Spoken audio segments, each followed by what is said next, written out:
What is going on, ladies and gentlemen? How are you doing this fine Friday morning, evening, afternoon, whenever you guys are listening to this? It is your guy, Tyrone McClendon, 1/3 of the Clocked In podcast, and we are back with another episode of the Snooze Button Specials, the interview series where I sit down with the creatives around Atlanta and we talk about things, about stuff, about things in their life. Still haven't quite got that intro down packed, but we're working on it.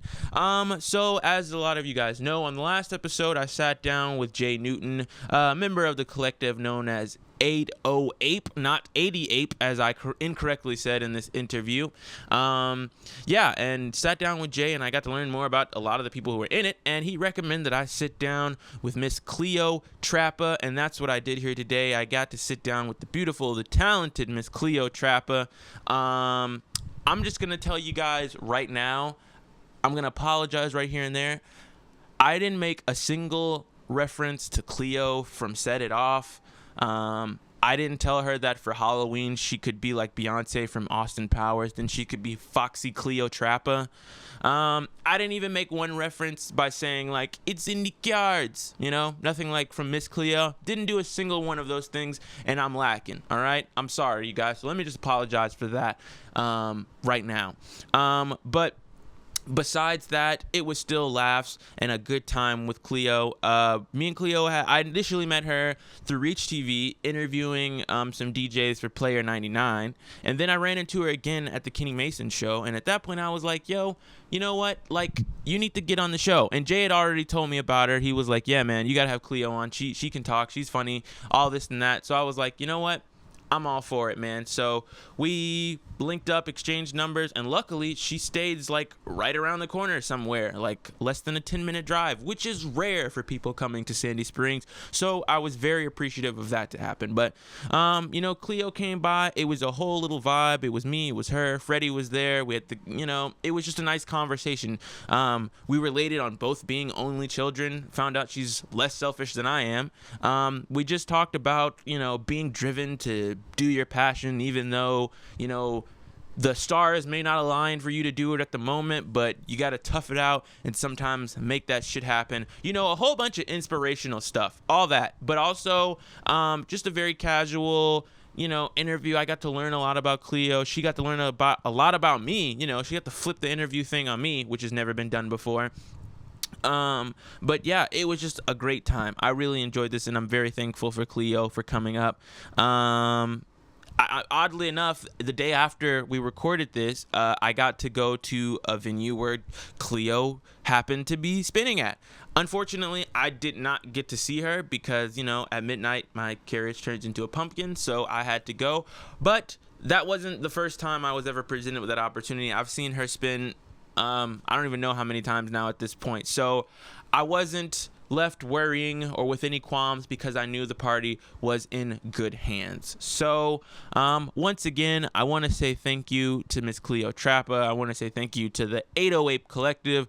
Thank you to all of you guys for listening. I don't know who the next guest is going to be. I never know. But when it happens, you'll find out just as soon as I will. So without further ado, let's just get right to it. Ladies and gentlemen, introducing Miss Cleotrvppv.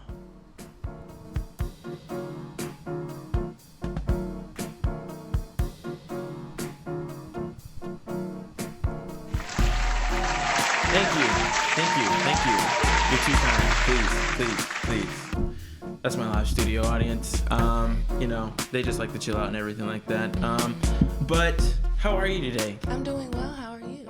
I'm doing fine. So this is honestly exciting for me because this is the first DJ I've had. Ooh. I don't know. I've been really big on doing artists and stuff like that, but this is the first time I've branched out into this world. But I was recommended to you by Mr. Jay Newton. Okay. When he came up here, but I'd already been thinking about doing this for a while, but it just never came about. But how have you been? You've been a busy body as of late. I've been doing great. Everything has been coming so fast, which I'm grateful for. I'm not complaining about being busy. Sometimes, you need to chill out a little bit. So I take that time when I need to, but I'm just happy to be here, literally, for people to even acknowledge what I do and, know who I am. is something that I really appreciate. So I'm really, really happy to be in this state. I can imagine. You just said you came back from Chicago. What did you have going on in there? I just was visiting my mom's best friend, who I haven't seen since I was like 6. Oh, wow. Yeah, so that was like fun. She turned 60 and she like had a party, and it was really bad because her DJ sucked. But oh, wow. Yeah. Have you DJ'd like an old school party yet? Oh, absolutely. Oh, wow. I'm from Augusta, so like everybody out there is super into old school music. So I've done like, that's really how I started. I was doing like old people parties. What are their crowds like? Or do they get turned? What do they do? No, they don't. They're really like, it's kind of hard to explain.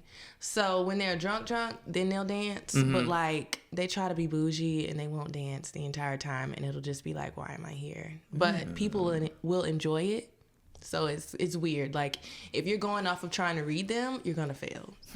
Just play whatever you want. I mean, as long as your soundtrack is good, you can mix a little bit. That's cool. But they really just want an iPad, just press play. Really, they're no different than us. Yeah, they are. Completely different than us, I would say. As far as my experience, the crowd out here is a lot more into the music. You know, they're more into paying attention to mixes. They catch things before I even like cue the next song, or go into the next song, rather, I say. But yeah.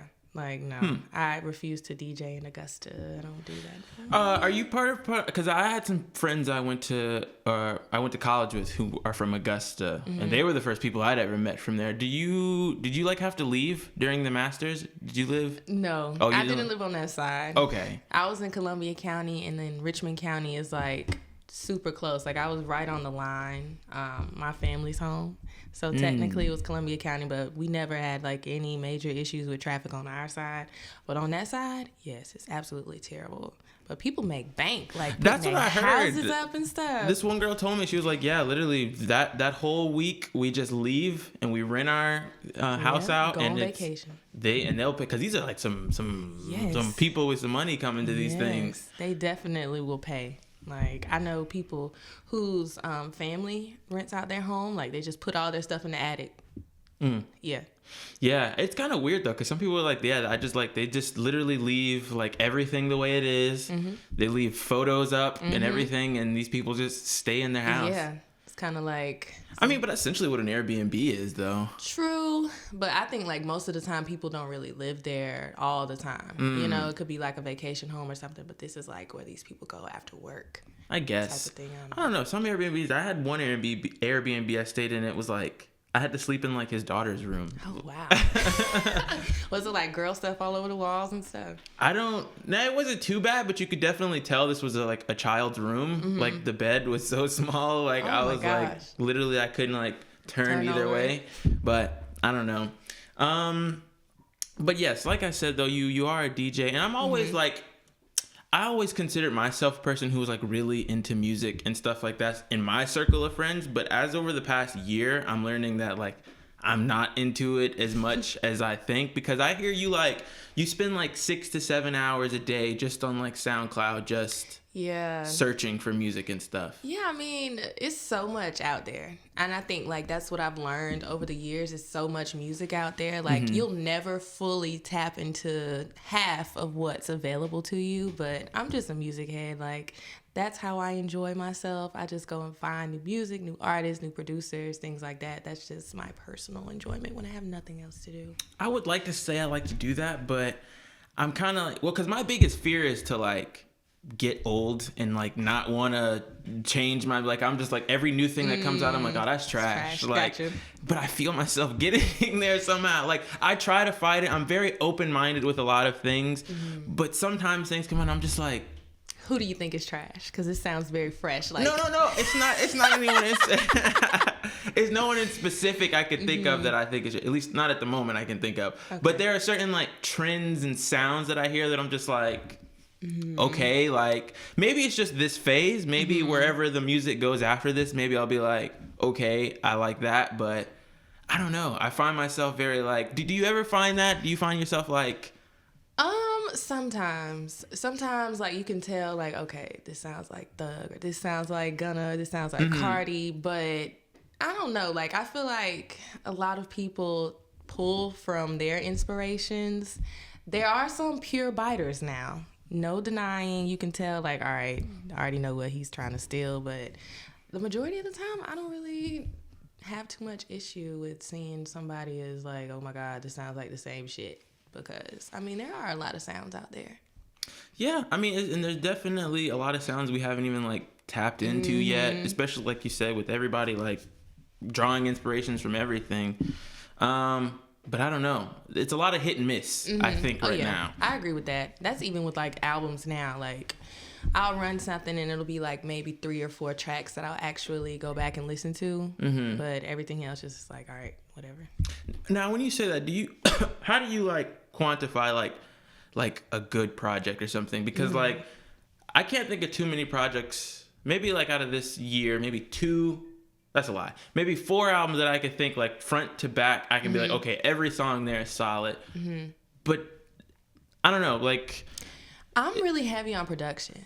Okay. So, like, that's the first thing I'll go to. Like, all right, you know, who produced this? I'll even tap into, like, going through the list, like, just seeing what they have before I even listen to something, if I can. And then after that, it's really just a matter of if something is too repetitive, you know, like, all right, needed to switch the flow up, or, you know, they're not experimenting with enough sounds. If everything is just 808, something like that.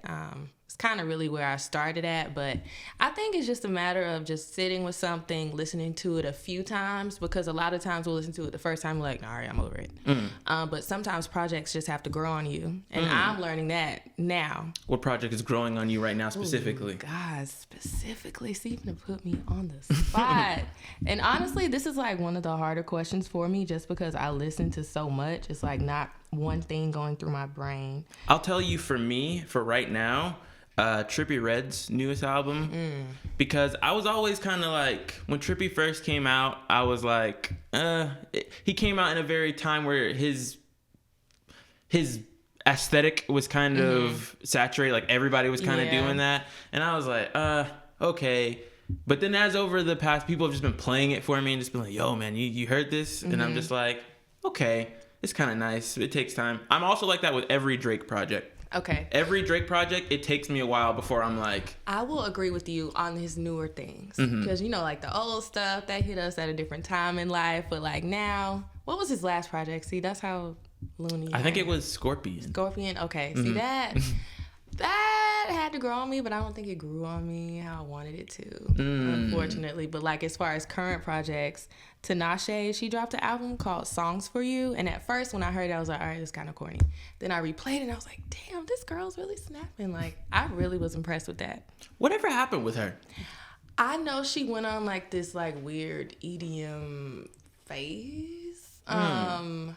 I really didn't tap into it too much, but I know like after she dropped the Black Water mixtape, which was like phenomenal, and it was like this like chill like neo soul, like her production was crazy. It was like really smooth, but I don't really know. I think maybe just trying to experiment with too much kind of was a bad thing for her, and then she just fell off. I guess, I don't know, because I remember she was she had 2 on, yeah, and then I think I heard her on like 2 more. Like, it's weird because I've always seen her. Like, I always see her around, but like her music, I would not come across. I don't know. That also probably dealt in like the circles I was in. We're not really bumping Tinashe and the Whip. For sure. Absolutely. Yeah. But yeah, I don't know. But it's interesting. But one thing I want to talk to you about though, because like I said, it's very rare I get to meet someone who is more interested in music than I am.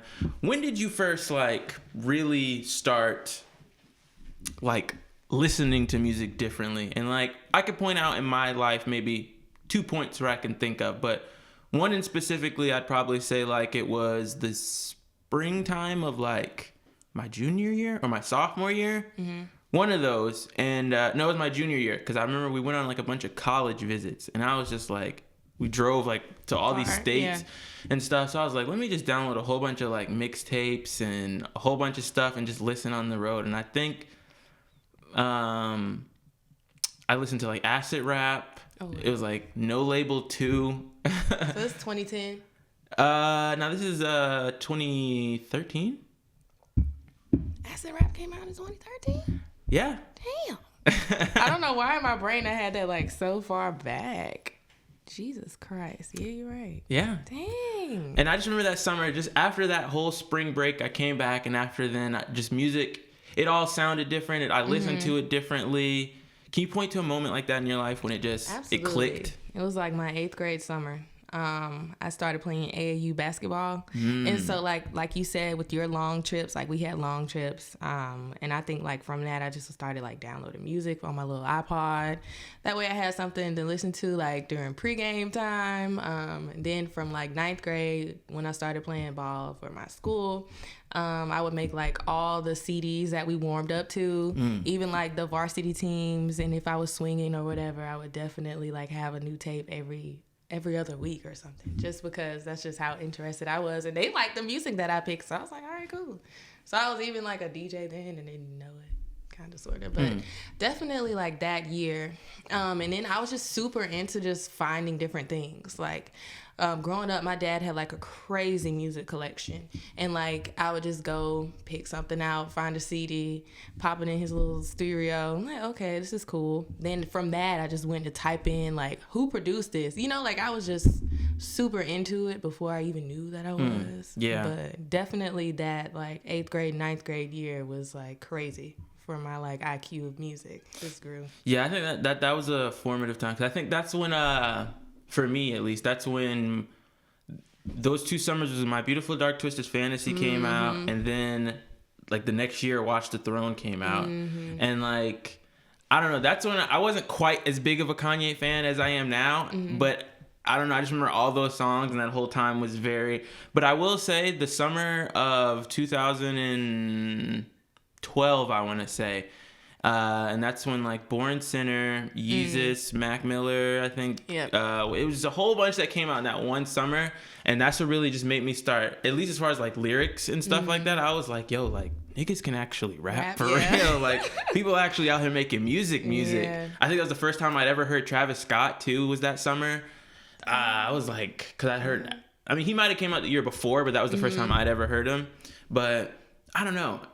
Music just sometimes just puts me in such a good mood, just talking about, just reminiscing on the times that. Yeah, I'm over here tripping on the timeline. I'm like, dang, that was that long ago. Yeah, it's only gonna get worse. It is. It definitely is. Like I can't even keep up what came out last year, let alone this year. And I'm like, what? Yeah. There's so, especially when the Grammy nominations came out, I was like, that came out this year? Exactly. It always feels so much older. Yeah, I don't know. That's a weird thing, but I think music is so weird. One of the crazy things I think about music is like you cannot listen to a song for years, but it comes on and you'll immediately like know all the words. Yep. Like I don't know, it could just like take you hella nostalgic, like back to that place where you first heard it.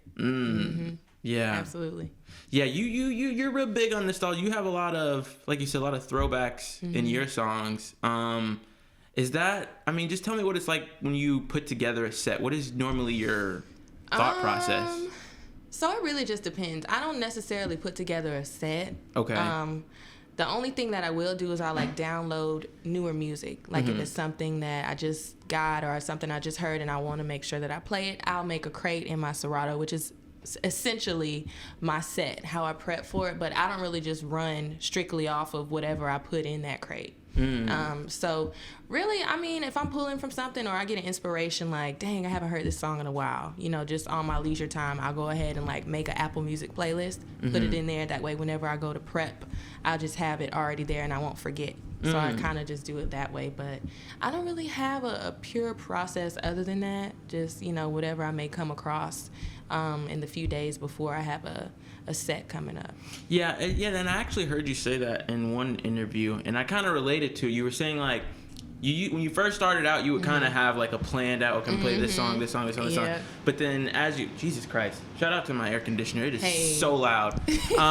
But you were saying that as you started to get more advanced and things like that, you would notice you can't do that. You have to read the crowd and then kind of change things around as you go. And I very much, when I first started doing this, I would very much have like set out questions that I wanted to say, set points that I wanted to get to. But now it's kind of like, I'm like, okay, we're just gonna go and wherever it takes us, we'll just ride the wave that way. But how long did it take you to finally like feel confident enough to just be like, I'm gonna just do what I do? I would say maybe like a year. I was super in my head. Like, I'm a natural overthinker. And, you know, like, doing something like this, you cannot overthink. Like, you have to make sure that shit is super organic. You got to go off of what you think they might want to hear. Or, you know, you can just read the crowd like, okay, they're in a dancing mood. All right, I can pop this out, you know? So I think it took me like a year, maybe even 2, to even get to that point. Just because I was just super... well, really, the thing was I was not confident in myself, and because of that, I just started like, okay, that's not gonna work. You know, now I'm like, fuck it, I'm just gonna play whatever I think, and then if it goes, it goes. It don't, it don't. Switch it up, you know. Yeah. It's all experience. You ever have what was like your worst like set? Oh God, I've had a lot of bad sets. Really? In my brain, because then again, I said I overthink, so it could have, you know, been enjoyable. But what's to one the you were crowd. just like, I know I fucked that up? Oh God. Or did you repress that memory? It may be repressed, but I remember my first gig. Okay. God, I forgot the name of the party, but it was like a showcase / party type thing. It was back at the old Mammal Gallery. This is like summer 2015. And that was like my first time performing for like our crowd. You know, everything else I was doing was back home in Augusta, just playing old people shit. But I was so nervous. I was literally like ducking behind the DJ booth, like hiding, trying to just get through it. But I didn't know how to mix. Ultimately, I didn't know how to mix, so I was just finessing my way through with my good sound selection. That was it. But people were like giving me compliments and shit, so I didn't really know if that was a bust, but I know I could not mix. And I think the thing with me being where I am now is like, even back then I knew that I couldn't mix, you know. And I think a lot of people now who can't mix don't know that they can't, if that makes sense. And like, once you learn how to beat match, then you can make everything flow a lot easier. So I think like that was the big thing for me right then and there. Like, I knew I needed to focus on learning how to mix, learning how to set the right cue points, when to let a song come in when it's supposed to, and things like that. So I would say the first one was rough. That one was really, really rough. Well, that's good though that the first one is the roughest one, because then you can literally only go up from there. I'm real big on like failing because like, I don't know, for me, like a lot of people get their first sense of struggle and shit like that in like school, but for me school has always been like easy. Like, I never really struggled in school like that. So I always had like this fear that I would get into the real world and try something and fail and like go crazy, because people would always tell me stories of kids who got all A's and then they go to college and get a B and lose their mind. And I was like, fuck, like I don't want to do that. Like, so I would like, wouldn't necessarily say I go out of my way to fail things, but like I tried. So like just recently I did, I went to an open mic night for like stand-up comedy. Ooh, that should have been fun. It was an experience. It definitely, I could do it again maybe, but my goal was like, I wanted to get up there and literally just bomb. Like, I wanted people to just stare at me and be like, what is this guy doing? Like, but I don't know. I felt like that would have made me, I don't know. I don't know. I really don't know exactly what I gained from it, but like, I just know it was an experience I wanted to feel, because I guess in doing this, there comes a lot of like awkward silences and awkward interactions and stuff. And I get very like anxious and try to clean things up where need not be. But I like to learn now to like lean into it and just be like, all right, yes, I'm fucking up right now, but we're gonna ride this wave. Right. But I don't know. I just felt like I felt a parallel with us in that. Would you agree, or would you say? Yeah, I mean, I definitely feel like a lot of the lessons that I've learned have been from failing, and I've never been afraid to try anything. Like, I'm super into experiencing new things. That makes me sound like I'm like on some kind of drugs or anything. I don't do drugs, people. But yeah, I've just been super into like experimenting and trying new things, because like I'm the only child, so my entire childhood. Really? Yes. I'm an only child as well. What? See? Oh my God! See, I knew it was something there. And like, are you selfish about a lot of things? Not really. I don't think so. I'm learning that I am. I didn't think I was, but now I'm looking at a lot of things that I do and I'm like, that could be because I've like some only child stuff. Well, did you have a lot of did you spend a lot of time around family? I did a lot of time with my grandmother. Okay. My grandmother and my great grandmother. Okay. Yeah. So I think from that kind of just made me more mature earlier. So I don't think I was really super OD selfish. I have my ways when I lived with roommates and stuff, but most of it was just about cleanliness. I was super okay with sharing things. Even if you wanted to use some of my food, just let me know. So I don't think I'm selfish at all, but yeah, I don't know. I don't know. Like I said, maybe selfish isn't the word, but I'm very my way. I wouldn't even say my way or the highway. It's just I have my own way of doing things. And when I see other people doing things that aren't the way I'm doing, I'm very what are you doing? Yeah, because I wouldn't even necessarily consider myself a clean person, but I'm I know my mess is my mess. So when I see someone else's, I'm like, come on, man. That makes sense. You could contain your mess and just keep it over there. But, did you ever wish you had brothers or sisters? I did growing up because I had 2 cousins. They were around, excuse me, they were around the same age that I was, but their parents got a divorce. So I never saw them until maybe 2 times a month or something like that. So then I'd be at home or at my grandma's house by myself. I literally made friends with my grandmother. My grandmother is my best friend, even now, which is crazy. So, shout out, Granny. Shout out, Grandma. Yeah, but I definitely wanted siblings. Would you want an older, younger? Older. Older. I was if I had a big brother, he would be looking out for me. Would nobody be worried about what I'm doing? My mama would be chilling. And they asked every question. Where you going? Who you with? Type of stuff. But, it was cool. I say that because I used to want an older brother as well. And then as I got older, I realized I wanted a younger brother. But I don't know. Sometimes I think I dodged a bullet because sometimes I look at people in their brother-sister relationships and I'm like... Yeah, I agree. I'm and then even just the little small things that you get just because you're an only child, Christmas and birthdays and all these things. Don't have to split it with nobody. It all goes to you. Exactly. Exactly. I don't know, man. What about your mom and dad? What were they like? My mom, she was super. She wasn't really that strict, but she didn't fuck around at all. My dad was super playful. He was the one who I would be I'm gonna go with daddy. I'm gonna do what daddy do. And then as I got older, it reversed. I was super tight with my mom, and then my dad, he just be in the corner what's up? It's cool. I love both of them. I really had a good upbringing. Parents and being around my grandparents, that just made it even more great. What about mom? Was she into music or anything like that? No, absolutely not. No, she was honestly super against me DJing up until maybe a year and a half ago. Wow. Yeah, she wanted. Okay, so my mom's a nerd. She does biochem type shit. So she was a nerd all through high school, all through college. And then, I was a good student, but it was a matter if I cared about it or not. She wanted me to be a nurse. So in my brain, I was all right, I'm going to be a nurse. Till I started taking these science classes, and I was all right, yeah, this ain't it. This ain't going to work.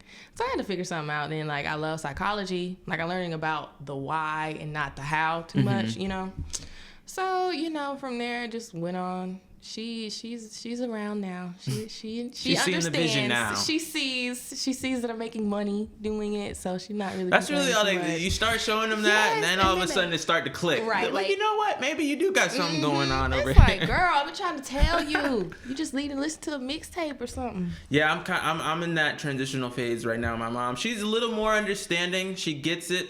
She gets the vision, but I think it's more a personal guilt thing. I just be it's one of them, how rappers be Mama, we gonna make it. Yeah. I be feeling like that. I'll be I'm gonna show you, and I'm gonna pay it back to you tenfold, but it's you just gotta... Just wait for a second. Exactly. Yeah. Just wait. There was something else you said. Oh, that explained, you were talking about how your mom wanted you to be a nurse now. So that explains, you're in school also now getting your master's, or have you already? I'm getting my master's. I'm in my 3rd semester. Well, going on 4th now. Okay, you're up at Kennesaw, right? I'm at Mercer. Oh, yeah, Mercer for... Yeah. Okay, gotcha. Yeah. So I, just as of recently, I guess last Thursday was my last class ever as a college student. Congrats. Yeah. Why go back? I mean, well, I guess it's different because you're trying to do nursing, but not nursing, but counseling. Yes. But it's somewhat in the medical field. Sort of, yeah. But why go back? Honestly, with a psych degree, you can't do much. You cannot do much. Like, I just lucked up with this job that I have now, and I'm working with autistic children. But a lot of the times, like, they'll want you to have a lot more experience with working with them. But with a psych degree, you can't really do much. You know, they want you to have some kind of certification or like some kind of like technician certificate. But I mean, it just is a matter of what you see yourself doing. Like, my plan right now is to be like a BCBA, which is like a board certified behavior analysis. Okay. Or analyst, whatever. But yeah, so like from this master's program, I'm really not going to use it at all. It's just a matter of me saying I got a master's, I got the paper, then I can go get the certification that'll help me work with the kids that I'm working with now, because you know it's super convenient. Like, they work with my school schedule now, and I have weekends off, so I can DJ, you know, and then I don't have to go to work till 8 o'clock in the morning, so I'm all right. You know, I get home at 3, sleep a little bit.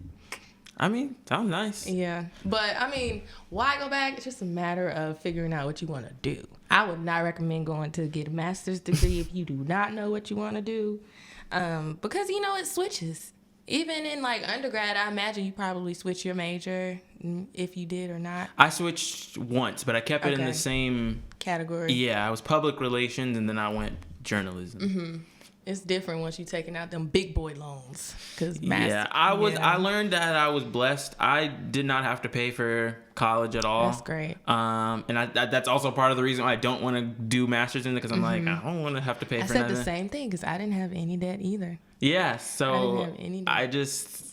I don't know. For me, I'm at a point right now where I'm kind of like jaded to the whole idea of school right now. It's still kind of fresh in my head, and I'm just like, man, like, I'm just trying to be done, because like, you know, now I'm doing what I'm trying to do, and now school is just in the way at this point. So the idea of going back to me just sounds so foreign. Crazy, yeah. Yeah. And plus I saw my mom, she got her master's like maybe like 2 years ago now at this point. And I would see her sitting in the same spot, like stressing, getting stuff done, doing the papers and all that. And I was just like, yep. And it's really just a matter of what you're doing. Like, my master's program is so easy. Like, oh, really? Hell yeah. I'm in there like, all right, what am I doing here? Like, am I wasting my time? But hey, if it's easy, why complain?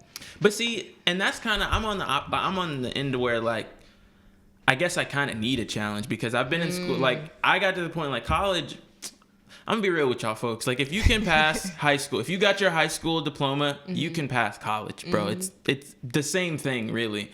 I'll counter there. It depends. I guess it does depend on your man, because I just had a journalism thing, so I mean I was good at English and all that stuff. Yeah, good, right. But I don't know. For the most part, you could at least get your associates, I think. Yeah. You can finesse anything. Exactly. Let's just say that. You can finesse anything. I agree with that. But for me, it got to a point where school was so easy, and I'd be like that. I'd literally sitting in class just be like, what am I doing here? Like, I remember we had one class and we started going over like research methods. Like, this is how you form a hypothesis. And then this is how, and I was like, I am 21 years old. Why am I sitting in a class learning about how to do a science project?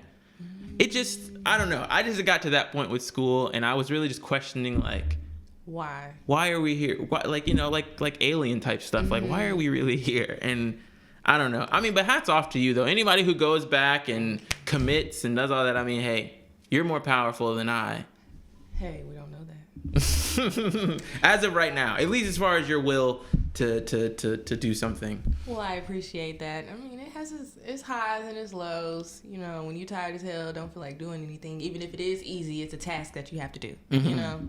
So it's just a matter of finding that rhythm. Once you got it, then keep rocking with it. So what was it like the first time when you really started getting into like DJing for real? Like, how did you start the balance? Or how hard was it to adapt the balance? At first it was really hard for me, especially like going back to undergrad, because I was taking like 18, 21 credit hours at a time.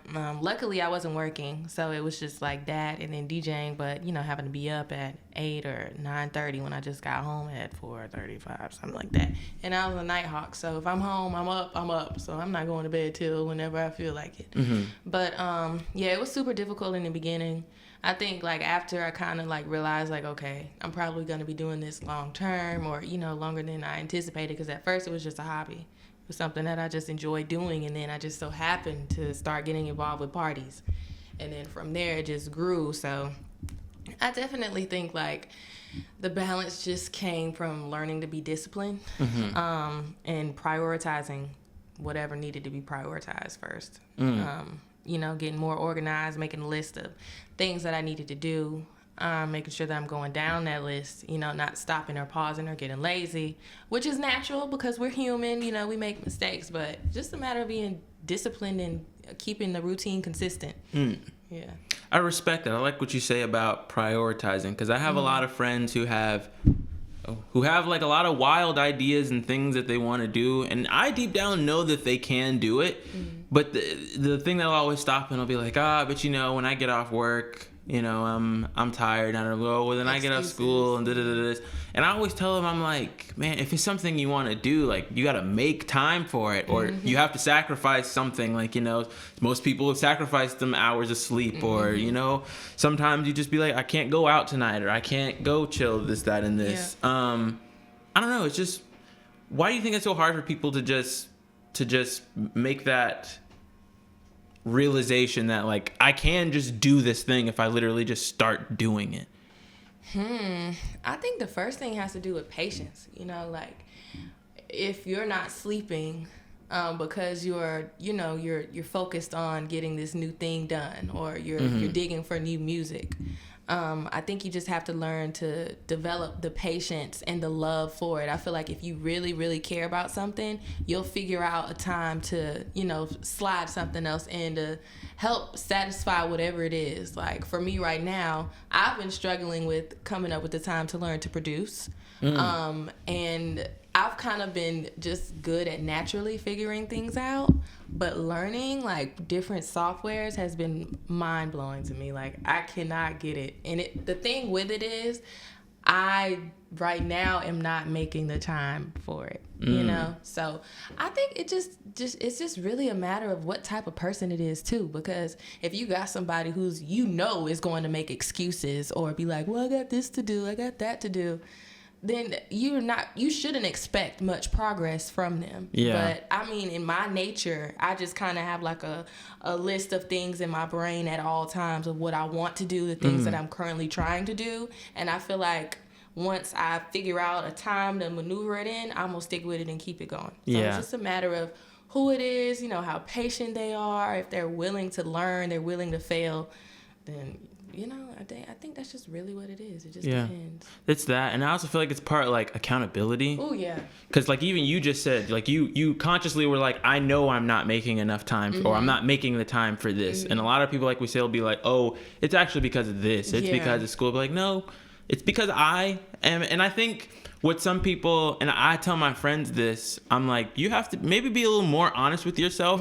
Is this something you really want to do? Yeah. You know, because if it's something you really, really wanted to do, you would fight. Go ahead and dive. Yeah, you would do all you can to get to it. Yeah. But, you know, if not, if the first hurdle or maybe a couple of hurdles make you say, nah, I'm not going to do it, then it's like, well, then maybe this isn't really what you want to do. Yeah.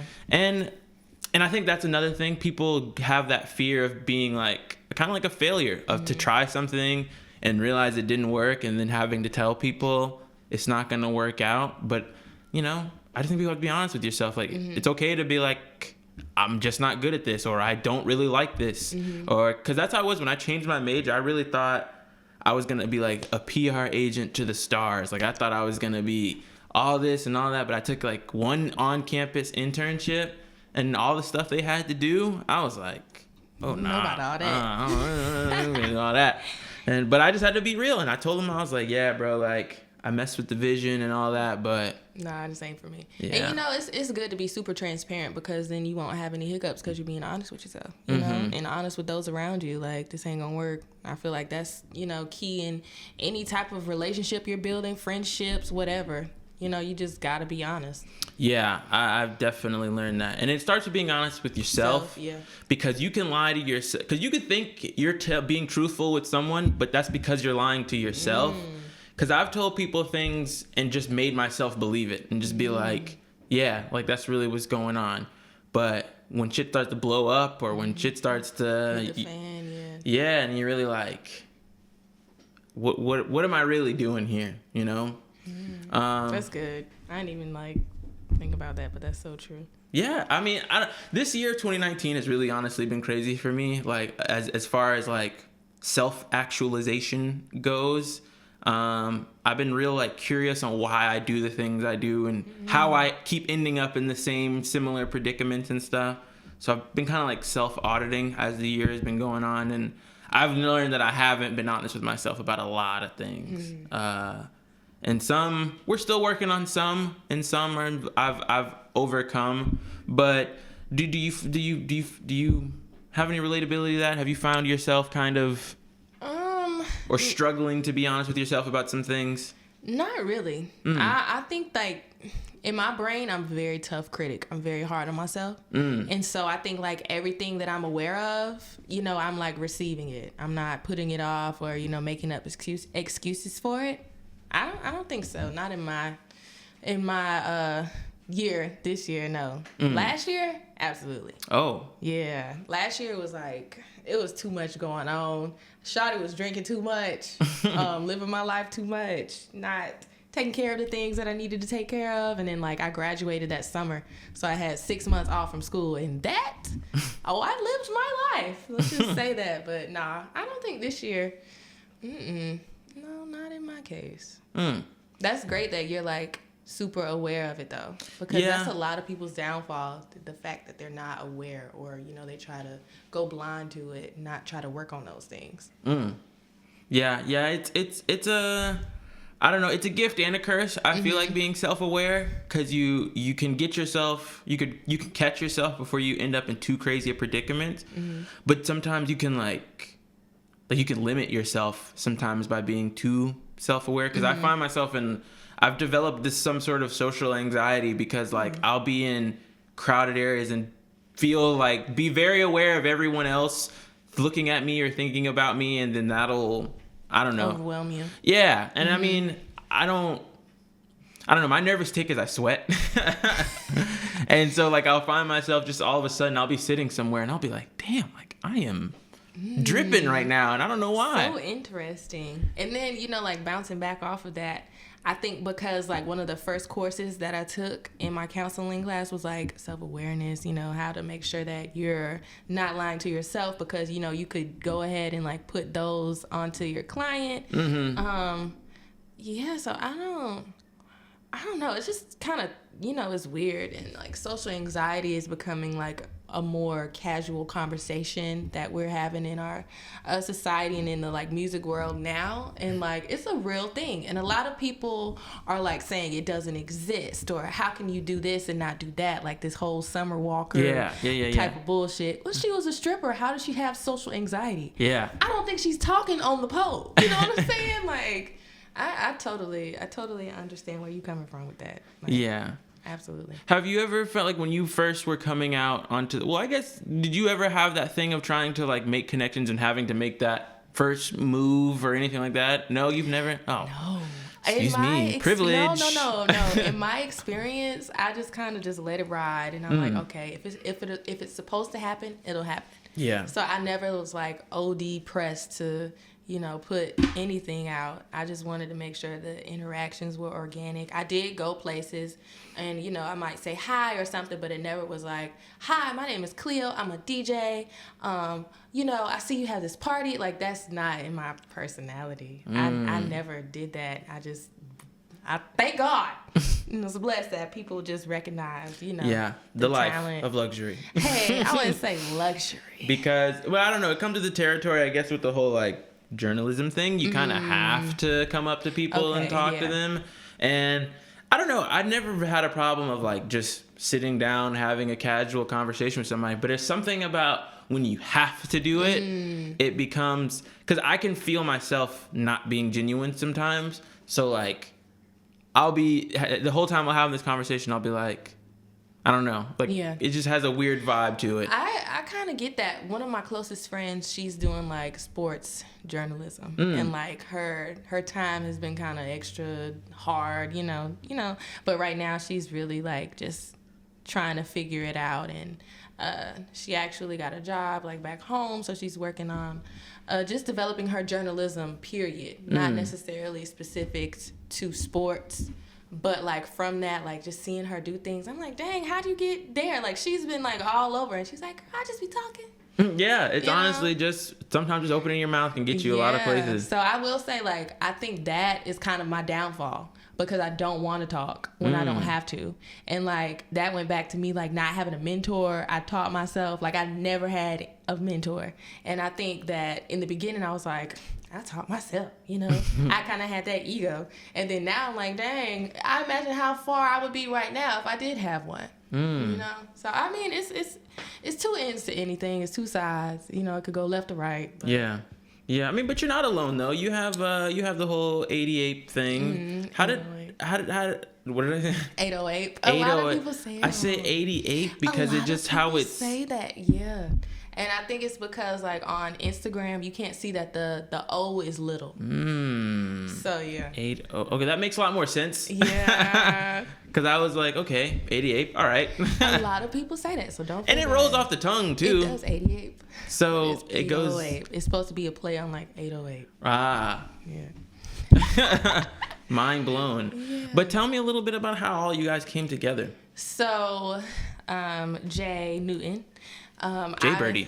Yeah, Jay Newton. I met him freshman year at Kennesaw, and we just kind of just developed an organic friendship just off of music. Speed dating, if I'm not correct, right? Yes. Oh, wow. You did your research for real. You know. Okay, Nora, got to come for you now.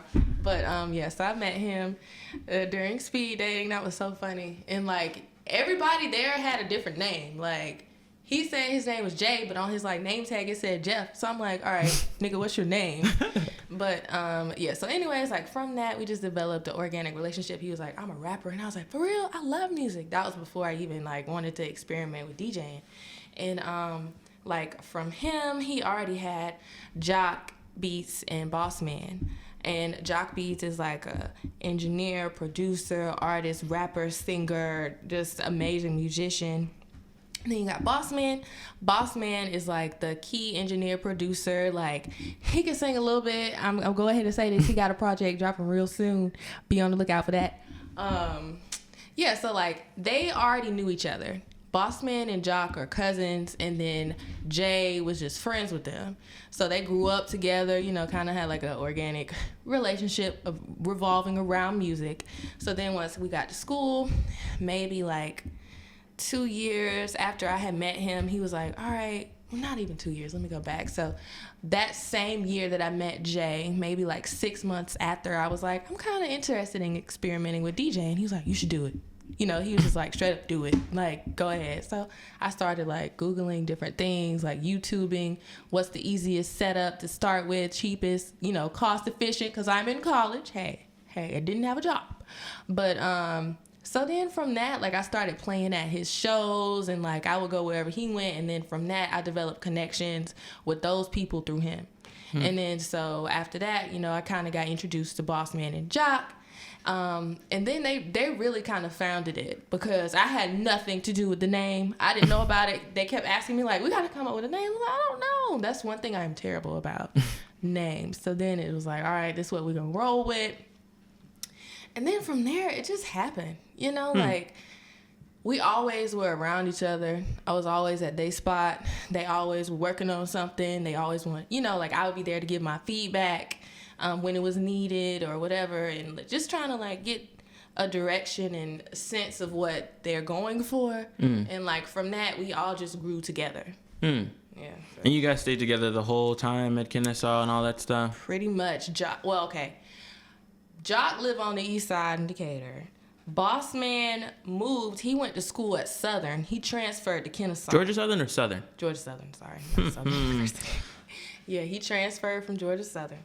So then it was like, okay, now I see you all the time. So after that, we developed a friendship. Jock would still come up every, you know, whatever, because he lived in Decatur. But Jock got like a mad scientist production area in his house. Like, that man be locked in. Him and Boss Man be locked in. And in my brain, I'm like, dang, I wish I could do that. But I mean, like, what am I gonna do? Just download music all day long.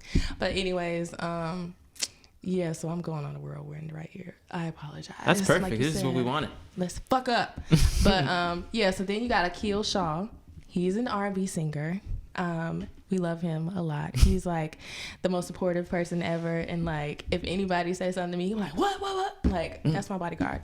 Then you have Three Way, which is Jay's little brother. His name is CJ. And he's a singer. I don't know when he's supposed to be dropping. There you go. Let's see, who else am I forgetting? Then you got UV Lifestyle, which is our like director, videographer, film dude, the ultimate extraordinaire. And let me make sure I'm not tripping. I got everybody. Yeah, I did. There you go. That's 808. I mean, I like it. I'm always a big fan of the whole, and I think I told Jay this. Like, I just like when people like all like get together and like build something. I saw this one documentary like 4 years ago. I think it was called Big Brother, and it was about, I don't know if it was called Big Brother, but it was about the magazine called Big Brother.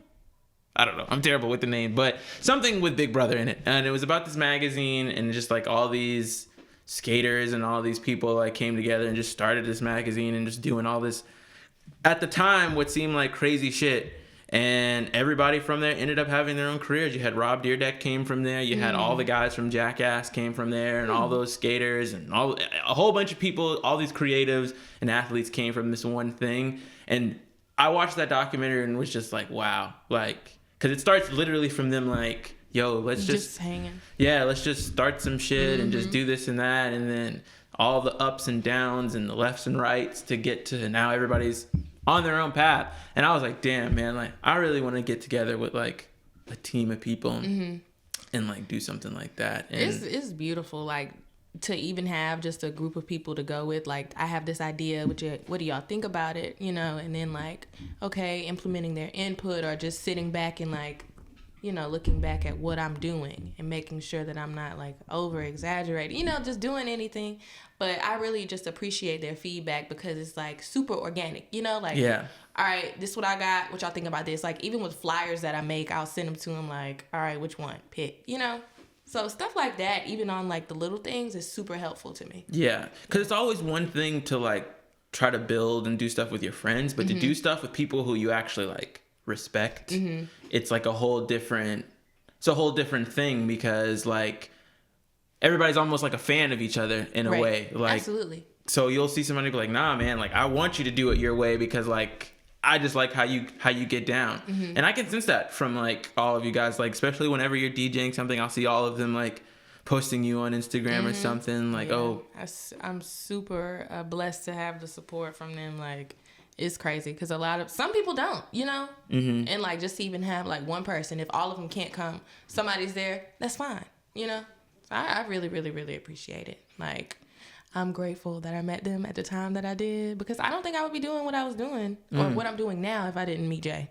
Yeah. Like, I think about that all the time. Like, what if I went to a different school? Yeah, I have those type of thoughts all the time. Like, I can like, I went to Georgia Southern for 2 years and just had that decision. I was like, I need to get out of here. Like, I need to go back to the city. And I was like, what if I had just stayed there and then graduated and then came back? I'd be miles behind where I am now. And it's just like, you could trace everything back to like one decision. Yep. And I just think that's insane. Yeah, super imperative. Like, even just reflecting on things like that, like, where would I be? You don't know, but it's just funny to, you know, go down that rabbit hole and assume what you would be doing. Yeah, it's also good to just look back and be like, how far you've come. Like, because you just remember, like, when I think about like my photography and stuff, or even this, I remember the first podcast I ever did, it was literally just like this $13 mic I bought off Amazon, and I literally just put it in the middle and was like, yo, let's do this. Like, everybody starts somewhere. Yeah. What was your first DJ setup? I had a Pioneer SB2. I don't know why I'm asking like I know what that is. It's like basically the basic DJ controller. Super entry level, nothing complicated. You can literally pull up like 1,000 tutorials on YouTube. It ran me like $200. I was like, okay, that's affordable. I can do that. I already had a computer. It was raggedy, but it worked, you know. So yeah, I still have it now. It's crazy. It still works. Wow. That's my backup. Like I keep it in my trunk. Don't rob me. Yeah. Yeah, and then you also like you sold your shoes to get like a new laptop. Kayla, but I'm exposing myself. In high school, like that was my thing. I didn't have any responsibilities, so whenever I got money from my parents, I would definitely be ready to go buy the next pair of shoes, whatever was coming out. Then I got out the game when like the Bread 11s came out, maybe like, God, I'm so bad with timelines. Well, it's like 2012, 2013. I feel like I was a sophomore, so that had to be 2012 or 13. One of those 2 years. Whenever them shits came out, they started that raffle ticket bullshit at like Foot Locker, and then after that I was like, all right, I'm done. I'm over it. I'm out the game. I just kept all the shoes that I had, and then sold them, flipped them, got enough money to get me like a MacBook Pro, not like all of it, but like just half Best Buy. This is a plug. If you're a student, Best Buy will do like, you can put money down on like different electronics. So I put money down on my MacBook, and then after that it just like automatically withdraws from my debit card. Huh. Yeah, till I pay for it off. It off. Yeah. Huh. You can do that, or you could even get like the Best Buy credit card and just pay that off monthly like a normal credit card do. You wait till after I graduate to tell me this. Hey, I mean, it's out there. I didn't even know about it until I just went in there. Someone was like, yeah, you can do this because you're a student. And I don't even think you have to be a student. If you just get their credit card and you get approved for it, and then you just make monthly installments on it, just like any other credit card that you may have. Well, there you go, because your boy trying to get that credit score up. Hey, look, do what you got to do. Exactly. There was something. What were we just talking about? You're talking about setups and how I got started. I was gonna ask sneakerhead. So are you still? Would you consider yourself a sneakerhead still? Like you admire the game from afar? I admire it from afar. I have some shoes, but I wouldn't consider myself a sneakerhead. I'm not waiting on the next drop or like, oh, I got to have these. Like, let me call a plug. First of all, I don't have a plug. If you're out there willing and able, then this conversation may be changed. But nah. I just can't do it. It's hard. Like it's a grind. It's a full-time job. It's hard. The sneakers app don't like me, and I can't deal with it no more. It's too much stress. If I had a plug, it would not be that stressful. If you guys can't take a hint. Hey, there you go. Get at me. I bake cakes. So I mean, it's a real, because the reselling game is really where it's at. Like crazy. People, I mean, you got a taste of it by getting your laptop, but people dead ass pay their rent. If I knew what I know now, I would have kept all them shoes and used my little raggedy computer until the wheels fell off of it, because it is crazy. Like, do you go on StockX? That's where you kind of see what the resale value is on the next shoe or whatever you may have. Like, it's shit on there from like forever ago, going for some real bands. Wow. Yeah. I mean, I knew it was. I think the first taste of that reselling game, I think I was in high school and there was a Supreme drop, and I didn't know about this whole culture. I mean, I knew about Supreme, but I didn't know everything that came with it. And I just remember I was like, oh, these look like some. I think it was like a collaboration they did with like the New York Yankees or something. And I was like, oh, these look pretty cool. Like, I think they were only selling for like $70 on their website. And I was like, okay, all right. And then I went to go a week later to pull it up, and it was like $1,000 something dollars. And I was like, whoa. The game is cold. It's nasty dirty out there. It's nasty. Like, I don't even know. I mean, I get it. If it's your grind and that's your hustle, I mean, you got to do what you got to do, but it's nasty. Like, I look at some of the things, I'm like, especially now since a lot of these brands, I guess now the big one is like Kith. It's probably one of the newer ones that people are finna hype beast over. But now Supreme isn't even. No, it's not. It's not even all that. Because a lot of the shit has been trash. Yeah. Trash. But it gets resold for. It does. It does. Just because of the logo. It's crazy. I wish I could do it. Part of me, I want to get into the game of like, there's a hustle in baseball and basketball cards. I don't know if you know this. I don't. I'm like putting you on to some game here. So apparently there's like a hustle in like getting like rookie baseball cards and shit like that. It's like, as of recently, I think last year, Giannis Antetokounmpo, Greek Freak, his rookie card that I think somebody probably would have gotten a pack for probably less than $1 went for like $360.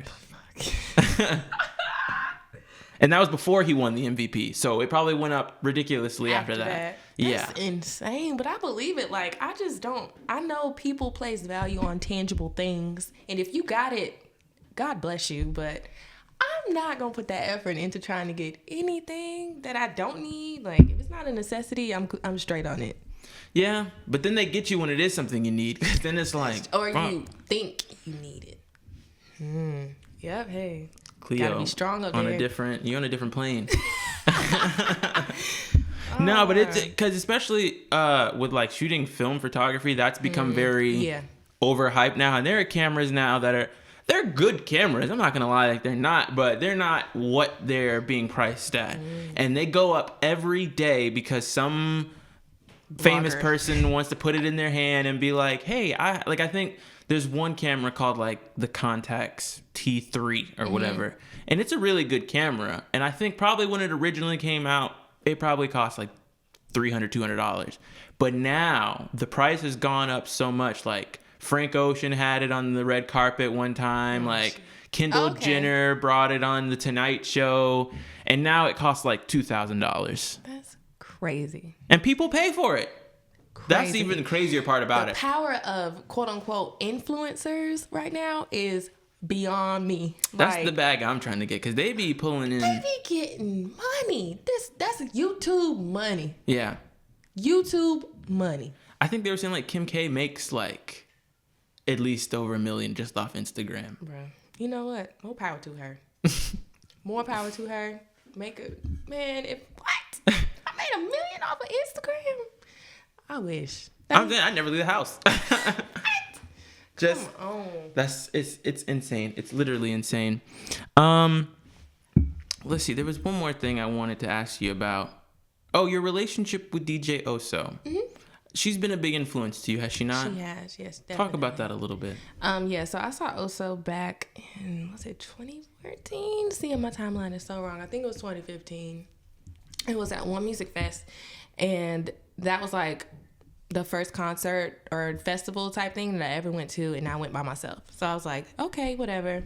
I just so happened to be like leaving the main stage to go get a drink, and then I just saw like these DJs playing, and then I turned around and then I heard like the tag go Oso, and I was like, wait a minute, hold on. This is the funny thing. I didn't even know she was a woman. And I was a fan of her mixes, but I just never paid attention to like the actual icon with her name on it. I was just listening to music. And then so when I saw her, I was like, wow, okay. So I just stayed and waited till the rest of her set. And I was just like, hi, my name is yada yada. I'm a huge fan, And I was like, can I take a photo with you? She's like, sure. Took a snap. Cool. Then I went about my day. So then after that, I was just like, I just got super into her story, like how she started, and like she didn't think that women could be DJs because that's what her mom told her. And then I was like, that's so cool, And then it's funny because I didn't even know she was a woman. I would never have associated her with being a woman just from listening to her music. So then after that, like the years went by and I went to like the festivals again. I don't think I saw her the second year that I went. But then after that, it was like something else. A3C came up. And then I saw her playing there. And then we talked for a while. And that was when I had started. And I had already told her, like, I'm going to go ahead and start DJing or whatever. She's like, oh, cool. Yada, yada. So it's crazy because, like, this past A3C, I got to play for her Bounce That party. Yes. And that was, like, super random because I think that morning it was supposed to be another girl playing, but something happened and she couldn't catch her flight. And she went on Instagram and was like, tag your favorite DJ in Atlanta, yada, yada. And, like, I got on my phone, I'm like, why do I have, like, 30 mentions? 30, like, it tells you 30 comments or something. So I went and looked, and I'm like, what is this? So then I put back, I love to play, whatever.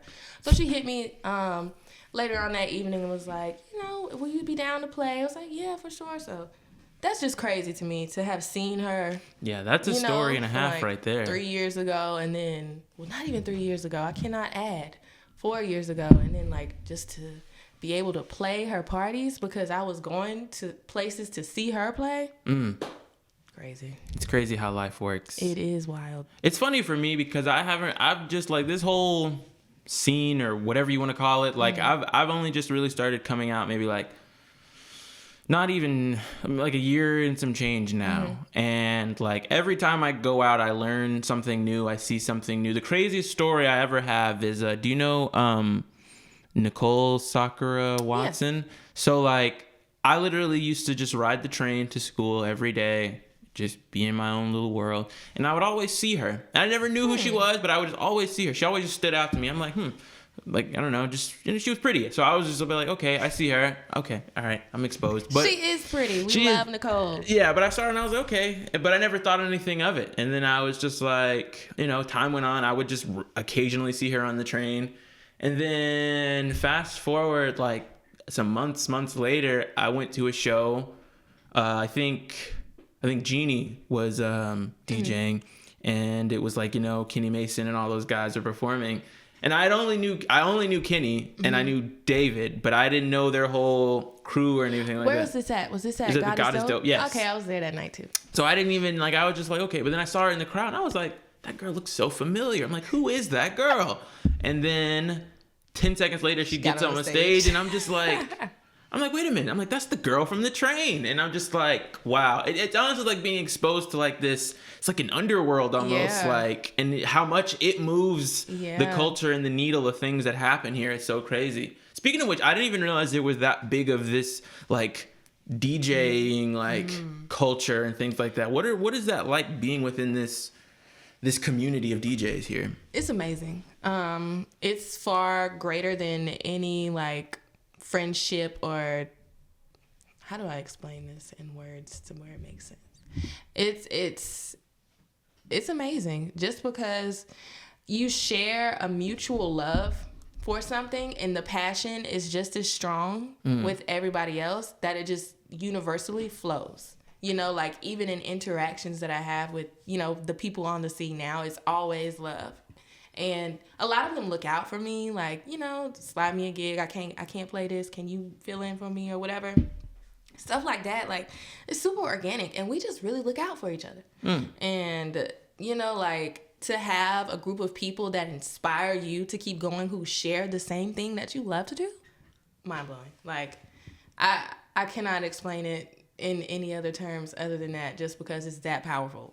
Like... Yeah, I realized when we went to the Player 99 thing, and that was the first time I met you, and just like it was you, Trap, and just like all these DJs like playing, and I was just like, wow, I didn't realize everybody was like that, you know? Yeah. It's a beautiful thing, but I think that's just part of the culture in the city too. It is, and I was gonna say that too because like back home there is nothing like this. Nothing at all. Not even like I could pull up somewhere and like, this is, you know, if I had a whole DJ resume of all the shit that I've done, nobody would care. Nobody would care. But here it's just like, you ain't even got to do all that. You just say, hey, my name is yada, yada, yada. Or if they don't associate your face with your name yet, they've heard of you because it's the culture and the like familiarity, whatever. What am I trying to say? One of them words. It's just strong. Like, you see these people's names on flyers, or whether it's just the Instagram page that you see, you know who they are. Like, the music scene here is, like, far greater than anything I've ever experienced in my life. And I mean that. Yeah. It's crazy. It's special. And it's crazy for me because I've learned I'm a rare breed. I'm one of the few people who was actually born and from Atlanta. Oh, wow. So, like, I've got to see it just... I mean, it's always been here, at least since I've always been alive, but like to actually like see new things come and go and just see people come together and be created and just, I don't know. I just love it. I'm happy I was born here. I wouldn't, as of right now, I don't think I would live anywhere else. I don't know. I got a question for you. Okay. Oh, how do you feel about all these like new people popping up? Because I've only been here for like going on 6 years now. Because a lot of people like, go home. If you ain't been here within 7 years, go back to where you came from. What's your opinion on that?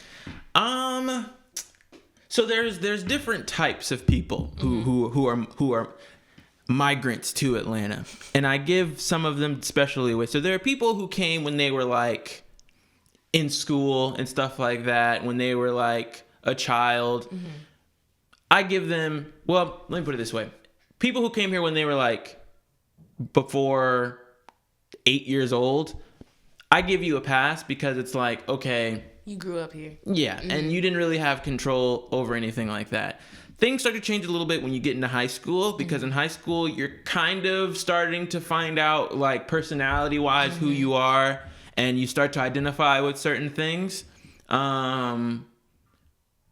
But then there are people who would move here specifically just for the music and specifically just to get on culture, and things like that. And me personally, I don't have a problem with it. I think, it's cool. I love all the people coming to Atlanta. Now, the traffic and all of the political and gentrification, all the stuff that comes with it is a whole nother story, but for the birds. I don't really have too much control over that. But I will say it kind of comes with the territory. I think that Atlanta is we're the new Hollywood. Essentially, we're living in the prime time now where people are packing their bags, and instead of going to Hollywood, they're going the East Coast and saying, "Mama, I'm gonna try to make it out here." And that's what people are doing. And there are a lot of success stories. Yeah. But there are also a lot of failures. So don't get that twisted either. This is true. There are way more failure stories out there than there are the success ones. So don't. But I mean, I don't know. If it's meant to be, it's meant to be. That's right. Because it don't matter where you're going to be at. Exactly. Because then a lot of people who come here, they're already sort of have like a little bit of buzz and where they're from. Because I know like Baby Rose, for the longest time, I thought she was from Atlanta. I did too. Yeah, but she's from Charlotte. Yep. Yeah, so like, but she was already kind of known there. Like she had newspaper articles and stuff about her. So when she came here, it was just, everything was already kind of set in stone. So I don't know. My advice to people would like, don't come here and just think it's gonna happen. Yeah. Come here with a plan. Come here with some sort of connections and network, and then try to work with that. But yeah, because even due to that, it's harder to even try to make connections because it feels like everybody is trying to do the same thing. Yeah. And like even from a DJ's perspective, like people will come up to me all day long when I'm playing, like, do you download this, or what's your Instagram, and then they'll be messaging me, listen to my song, listen to my song. God damn, how many, you know what I mean? Like I get it. If I don't do it the first time, I might not do it the second time. Please don't DM me more than twice about playing your music, because that really just kills my spirit. Because let me find you organically. Let me find you on my own terms. I don't do that pay to play bullshit. How a lot of people, I'll play a song in the club or I'll play a song in the bar, $25. I'm not finna do that. Which I'm not knocking anybody's game who does do that, but that's just not me. If I'm not fucking with it, I'm not playing it. And I think that's what makes the Atlanta culture so strong, because it's built off of like this organic relationships and stuff. Like it almost kind of comes like, because there's always like a saying for like New York and LA. It's like, if you can make it there, you can make it anywhere. Yeah. And I kind of agree with those more so than Atlanta, because it's kind of known that people don't really... It's not the supporting, people don't necessarily support everybody as much as they do here in Atlanta. Because here in Atlanta, even if you're okay, if you get enough people to rock with you, you could blow up just as easily. So I do kind of say we kind of let a lot of stuff rise that maybe shouldn't necessarily rise. But I don't know. It's just like both ends of our culture that can be a good and bad thing, I guess. But yeah, people do... try to, I'm realizing that now, working with the Reach, a lot of people just get like, hey man, can you come interview us? We got this thing going on, this, that, and this. And we're just like, yeah. they're just like, I mean, I guess, maybe. But yeah. Do you have anything else you want to ask me? This is fun. I rarely get interviewed. I didn't. So, okay, let's go back to when you say we were smart in school. Okay. How smart are we talking? We're talking like straight A's, barely tried type smart? What? Yeah, I was that. I didn't try, and like I just got really good grades. I think I just had a really good memory. I think that's what my talent was. Because I realized when I wasn't good at math and science, those type of classes you have to like study. Yeah, or like the concepts build on each other. So you learn this, and then we use that in the next year to do that. And my type of learning is I learn it, and then I take the test, and then I immediately forget it. Okay. So I would go to the next year and be like, I forgot. What? Yeah, I'd be like, wait, how do we do that? What's that? I don't know how to do that. So it was always weird, because a lot of, when you're young, all the adults are like, oh, he's so smart. He gonna be this, that, and this, and da da da da. And I always kind of it made me get a little weird when I started getting older, because I'm like, all these people told me I would be doing all these great things and all these things, but I'm like, I don't even have a good work ethic, because I've never had to try. I've never studied. It just never. That's an awesome point. Yeah, and I've noticed that with a lot of my friends who we were kind of like on that same level, we kind of just skated through school because it was so easy. Yeah.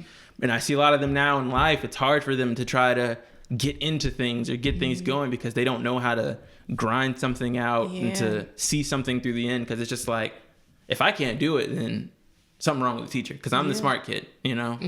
So it's definitely an adjusting thing to life and stuff like that. That's cool. That's hella interesting, because I have several friends who I just knew was smart as hell in high school, like be helping me out, helping me cheat on whatever the fuck it was. And then I'm like, dang, you didn't go to school? No. Or, go the first year and flunk out. And it just didn't make sense to me. But now that you said that, that makes complete sense. Yeah, one of the biggest detriments people have sometimes is that their parents prop them up. Because I learned something. They say you're never supposed to tell your child, like, you're so smart. Because then they'll grow up thinking that they're just smart and they don't have to learn anything. And I think I've had a lot of people who suffer from that. They just grew up their whole life being told they were smart and you're going to be successful, that they thought it was just going to happen. Yep, and no effort put into it. Yeah. And they fuck up. Yeah. That's crazy. And that's really what all of this is showing me, just like growing up now and seeing, especially being out in the scene and everything, and seeing people who are actually like working. Because I'm seeing people I went to school with who rarely came to class, but I'm seeing them out here like moving and doing this and shaking hands and doing all this type of stuff. And they like, yeah, man, like, and that's what I was kind of like, I'm getting a little jaded towards the idea of school now, because like, I literally had a teacher told me, he was like, yeah, all this stuff we do in class, it really doesn't matter. Like, it's all about what you do outside of this classroom is what's going to get you a job or get you somewhere. Who you know. And ain't exactly. What you know, or who knows you is what I found out. That's true. Yeah. Ooh, that's a good one. But, so I just was like, damn, I had so many friends who I was starting to see who didn't go to school, but they getting their shit popping because they was like, I'm still putting in work. I'm still grinding this, that, and this. And I'm like, wow, like. Gotta respect that hustle. I have to. But, yeah. Okay, well, last question I want to ask you. This is a recurring question I like to ask all my guests.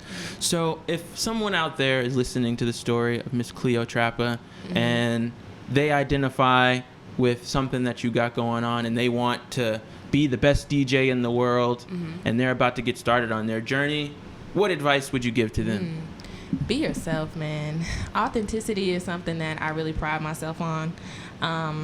Once, you find that thing that makes you you, and, some sound that you do or some type of mixing or whatever, or even if it's just your personality or the way you dress, if it's something that makes you stand out and is different from anybody else's, that'll really just put you where you need to be. And then from that, just remaining organic, because it's so easy to put on a front or, not be genuine in whatever you're doing just to try to get somewhere, and that shit is gonna hit the fan fast. So if it's anything to tell anybody out there who's aspiring to be a DJ or involved in music, just stay true to yourself.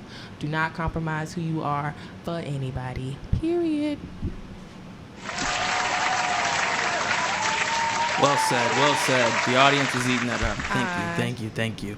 Well, Cleo, thank you so much for coming by. Thanks for having me. I didn't realize you stayed so freaking close. It took me 8 minutes to get here, y'all. Yeah, man, that's record timing, because people usually have to trek to get out here. So, but thank you so much for coming by. I really enjoyed this. I really had a great time. I appreciate you having me on your platform. Oh, no problem. I really, really, really do appreciate that, man. Next time you come out, you got to sing for us. Oh, God. All right. That is my cue to go.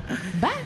Well, that's going to do it for this episode, everyone. Thank you guys for listening. Tune in next time, where I'll have someone else sitting in Cleo's seat, and I'll be annoying them with questions. So thank you guys for listening, and have a good one.